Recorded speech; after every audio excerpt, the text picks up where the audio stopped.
Hujan deras yang mengguyur Lampung Tengah Kamis kemarin dari sore hingga malam hari mengakibatkan rusaknya infrastruktur jembatan penghubung di Kampung Buyut Ilir, Kecamatan Gunung Sugih.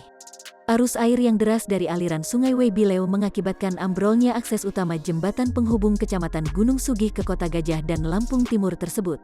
Ari, salah seorang warga, menyebutkan, jembatan ambrol sekitar pukul 22 waktu Indonesia Barat. Derasnya aliran air mengakibatkan akses jalan penghubung tersebut ambrol dan terputus. Sekitar pukul 22 waktu Indonesia Barat tadi malam, Kamis. Air memang sudah naik ke atas jalan dari bawah jembatan. Akibatnya pondasi tergerus air dan mengakibatkan jembatan putus, kata Ari, Jumat tanggal 10 Desember tahun 2021.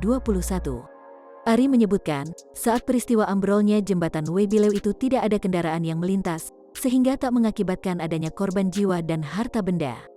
Arus lalu lintas memang sepi, hanya beberapa kendaraan truk saja malam yang melintas, tapi tidak ada korban jiwa maupun harta benda karena jembatan ambrol, terang Ari.